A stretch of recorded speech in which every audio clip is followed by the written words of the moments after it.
Alright, so it is Sunday night as I'm recording this. I'm gonna upload this tomorrow morning. And in this video, I'll start on the higher time frames. I'll run through a quick, recap of the higher time frame stuff. And I'm gonna work my way down to the lower time frames where I'm gonna go over some more local analysis and basically my plans for the week. Because, currently it's looking like this may be a ranging week. And I do have some analysis and some plans for that. I'm going to start on the weekly time frame. We just closed a new weekly candle, and right now we do have a fresh red dot on the chart. It has printed, but it is printed on the new weekly candle that just opened, so it's not going to confirm for another 7 days. So not only is momentum slowing down and now, potentially starting to turn to the downside with that red dot potentially marking the high point, it is also seeming more and more likely that we are going to continue the divergences that we actually initially started forming on that first SFP of all-time high, with momentum and money flow both putting in lower lows as price SFP the high, putting in a higher high. We have now done the same thing again. We've SFP the SFP with divergences in momentum and money flow yet again. Now, money flow is locally moving to the upside. So, there is always the chance that these divergences get voided. Price could continue up to the upside and, maybe momentum, money flow end up following it. And, we get one of those situations where it looks like we're printing divs, but they ultimately get voided by price not listening to them. But I have learned to not ignore these divs, especially on high time frames, especially when they relate to such important points. And I do think the fact that they are there to go along with the SFPs of all-time high does weigh the scale in the bears' favor, at least until that theory is disproven. And I will quickly click through some of the higher time frames. The 3-day looks kind of bearish as well. Momentum moving to the downside. We just got another red dot, and momentum is continuing to move lower after we attempted to turn it around here with this green dot. Money flow is still continuing lower and is just now crossing into the red. 2-day looks pretty similar to the 3-day, except we do have a little bit of a local uptrend in the money flow, attempting to move back into the green. The daily actually got a pretty nice move into the green with money flow. So yeah, this occurred basically during that last push to all-time high. We did see some slight bear divs on the high on the daily time frame, but it wasn't anything too crazy. We only saw bear divs with momentum. Money flow continued to put in higher highs. That usually makes me classify the momentum divs as not as strong. I like to see divs with both momentum and money flow. So far, it's pretty much gone flat, but it is kind of sticking up there in the green. But as you go to the 12-hour, it is starting to turn back to the downside. And the lower time frames aren't really giving me much. We kind of have a pinching effect where money flow is putting in lower highs and higher lows at the same time. You could look at it locally and say it is, moving back to the upside, some decent curvature. I think the curvature looks better on the low end than anything on the high end. I would say, if anything, this curvature already kind of played out and now it's kind of trying to turn back to the upside. That is without looking at price. So, I think for better context on the midterm timeframes, I want to include price action. We recently got this pretty sharp move to the downside, but really all that this low did was SFP the value area low of, basically all-time high and over. So this little range that we formed after putting in all-time high, the way this move looks, and the fact that we front ran some much better looking support zones, makes me not really like this low. I do think that it would be better if we took out this low, maybe SFP'd it into some support. And looking at Market Cipher, we did not see any divergences on that low. We do see momentum putting in a higher low along with money flow putting in a higher low, but that is what price is doing as well. Price also put in a higher low relative to those momentum waves.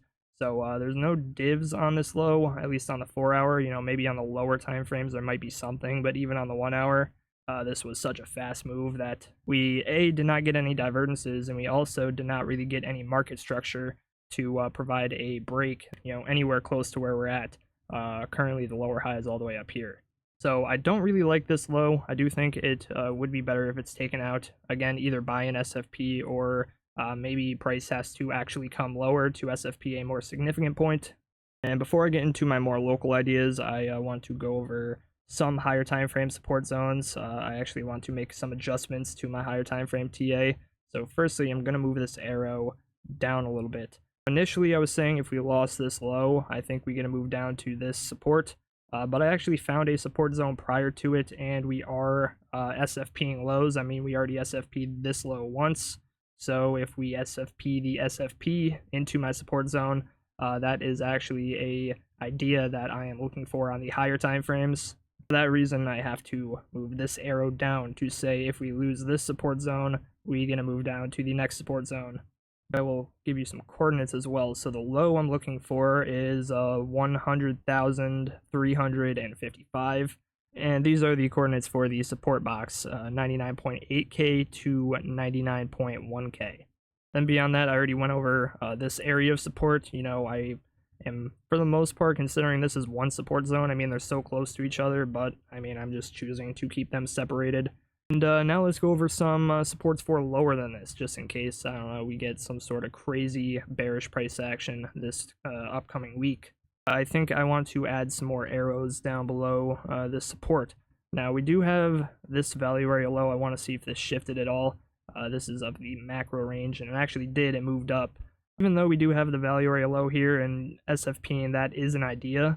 And I actually, you know, kind of like this idea more now that this value area low is closer to this low right here. The only issue with it is that the price action below that point is pretty sketchy.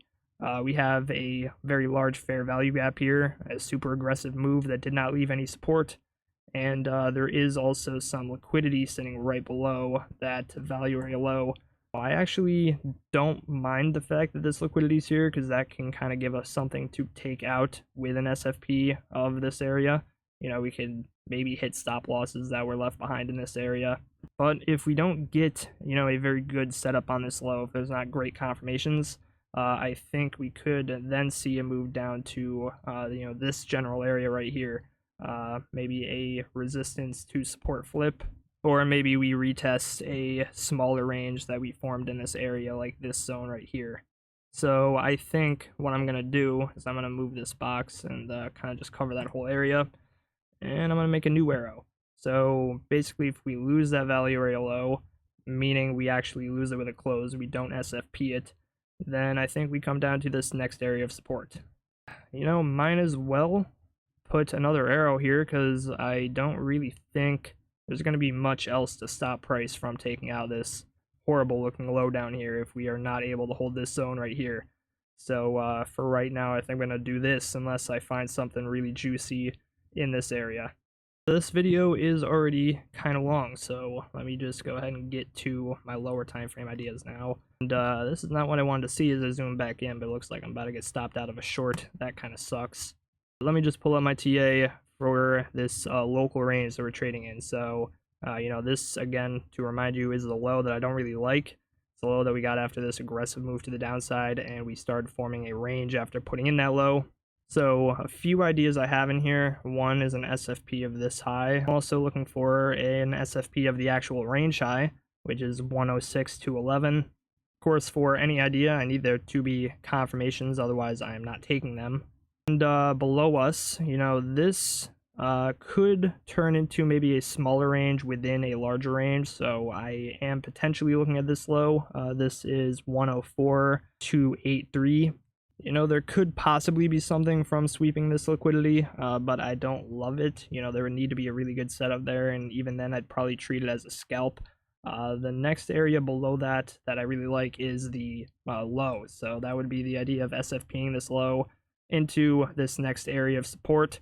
And, you know, again, if we don't hold this area of support, then I'm looking for an SFP of this more significant range low over here. Alright, so that's pretty much it. That's all I want to cover. I don't want to make an hour-long video here. Thank you, everybody, for watching. If you enjoyed, consider leaving a like, subscribing, leaving a comment. I appreciate the support, and I'll see you all in the next one.